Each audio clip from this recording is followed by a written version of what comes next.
In this fourth and final video chapter dealing with classification of carbonates, I want to ask the question, can we incorporate diagenesis? We know that there's a significant diagenetic component in most ancient carbonates. Are there ways in which we can include these concepts in our classification of the variety of carbonates, both limestones and dolomites? Well, with the current major classifications in use today, those of Folk and those of Embry and Cloven modifying Dunhams, there are limitations.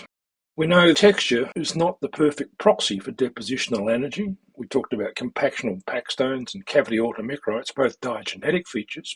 We know other diagenetic processes like recrystallization and dolomitization, common processes in the subsurface. They can destroy a rock's original texture. This makes classification of a depositional texture problematic. We know that allochems are altered. Look at the example on the right. We can have in diagenetic situations the preservation of the actual fossil material, or we can have it inverted so that the shelly material is completely leached, creating a textural inversion. This has significant implications on permeability and porosity in most ancient carbonate reservoirs. We can classify mixed carbonate and siliciclastic materials, but there's no proviso there for any sort of classification of varying levels of diagenesis in the carbonates and how it can alter the cementation styles in siliciclastic. We don't typically have a standard classification system that incorporates this notion of diagenesis.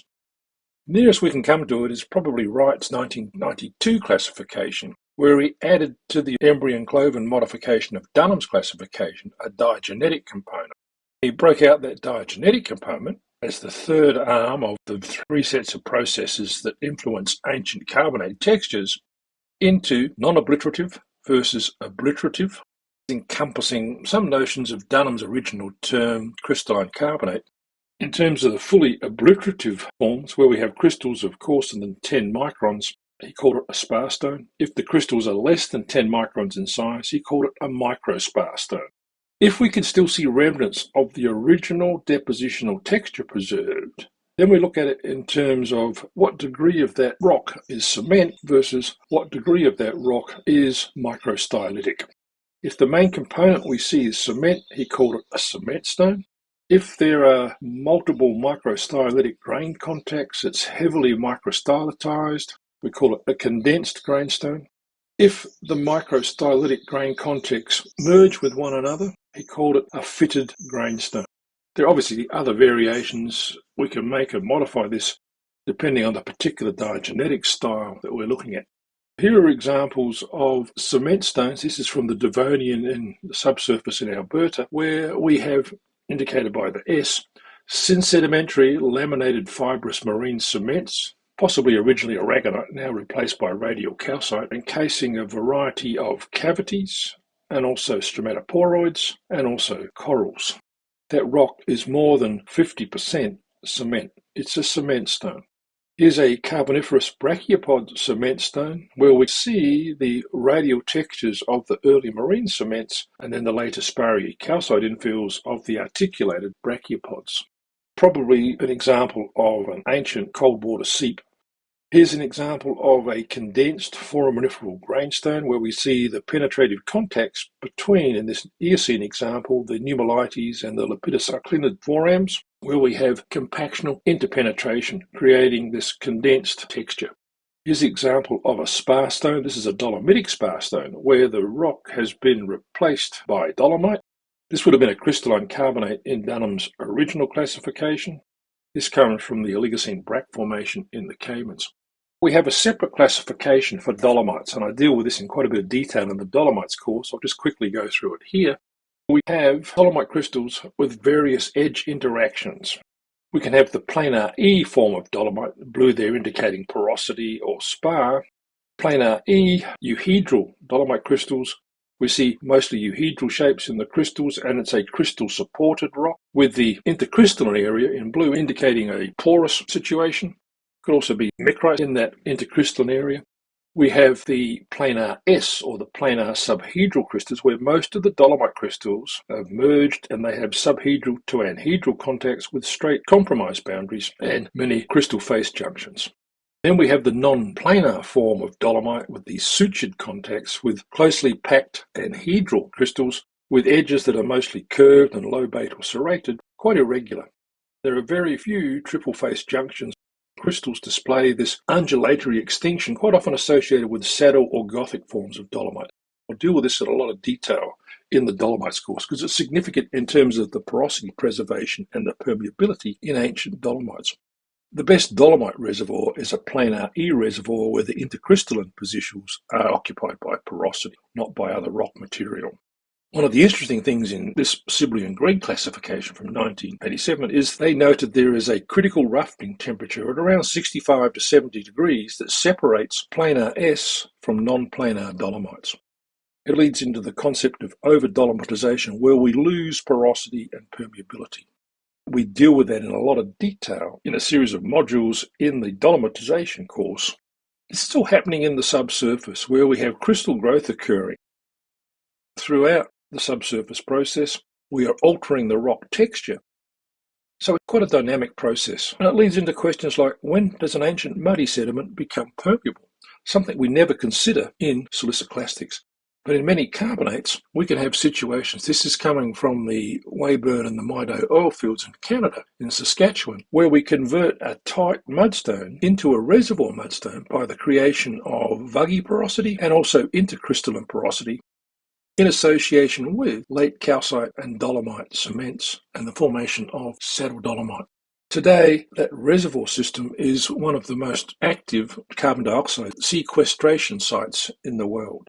There's a range of diagenetic processes partially captured in the notion of cement stone and spar stone and condensed limestone, where we're seeing the solution of more unstable minerals, especially the alteration of aragonite or high magnesium calcite to low magnesium calcite.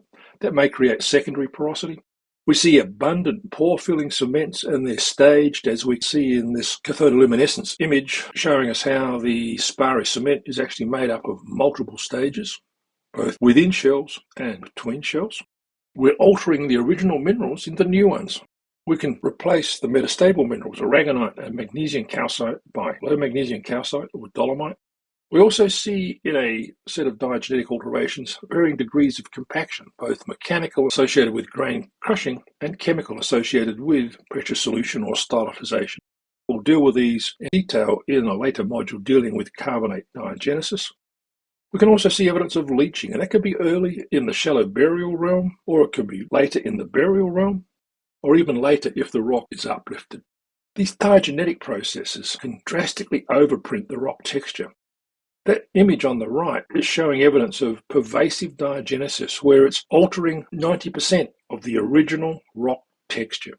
Most ancient carbonates, we have to be aware of diagenesis. We can use Wright's classification to partially capture that alteration, but the level of diagenesis and the lateral changes in diagenesis we need to quantify by direct observation. We don't capture it totally in classifying that rock. Here's an example of a chalk. Now, we think of chalk as being fairly stable. This is Cretaceous chalk from Antrim in Ireland. The original coccolith platelet is made up of small calcite crystals, but associated with that, we get large overgrowth crystals. These are the micarbs. Obviously, that's going to alter the style and the degree of microporosity in that rock. One of the important things about a diagenetic classification that we need to aim for is to capture the complexity in the evolution of porosity and permeability in that rock. It's going to control the fluid processes. That's important in terms of aquifer characterization, in terms of base metal flow models, and in terms of hydrocarbon reservoir models. Porosity is part of the evolution in that alteration realm in the subsurface. We can get to extremes, such as we see in this example on the right, where we have a complete textural inversion. What was originally shelly material is now porosity. None of the classifications capture this level of diagenetic complexity. We have to note this and understand this when we study ancient carbonates.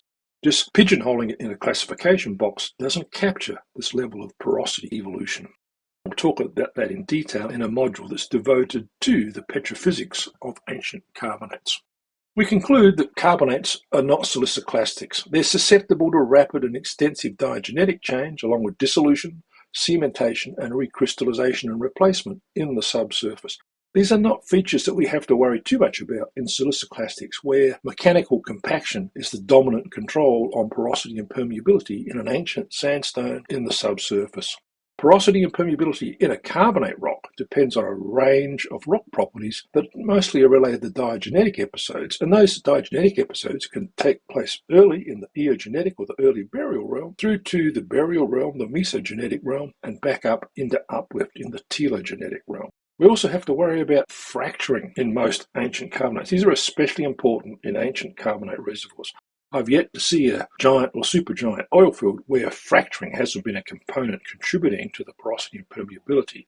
We have to worry about the stress fields associated with the events that create fracture sets. So there's another level of complexity that we have to superimpose on our understanding or classification of that carbonate. Do our current carbonate classifications capture this level of complexity? The simple answer is no.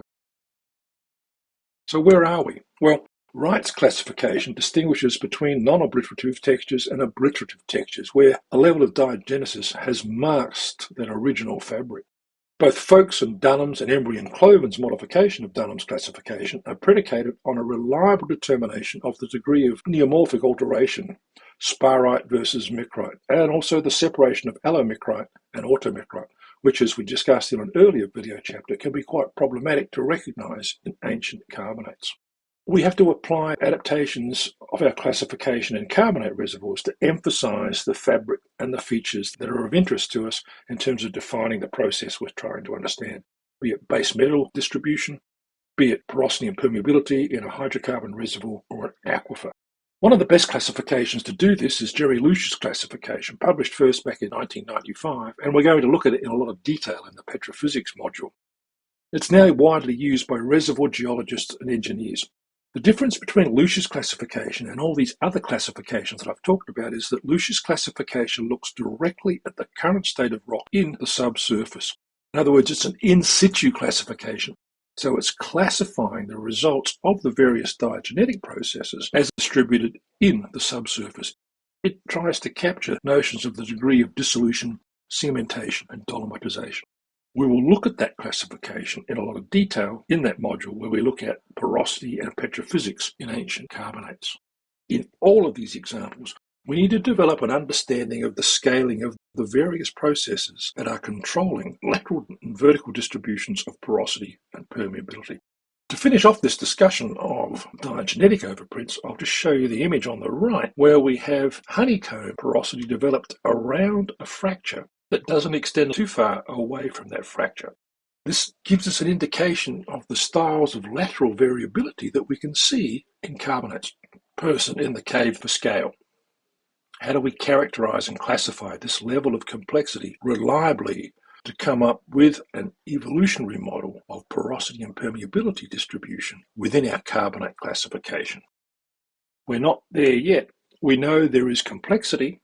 We still cannot completely classify the scaling of processes in our carbonates that affect the lateral distributions in our carbonates. So at the end of this first module, we now know there are a variety of grains, a variety of processes controlling the nature of our carbonate sediment. For the remainder of this course, the other 7 modules in this course, we'll try and come up with some notion of how we scale this variability into realistic geological models. In the next module, we'll start off with looking at the geological aspects of modern and ancient carbonates in terms of their scaling and distribution.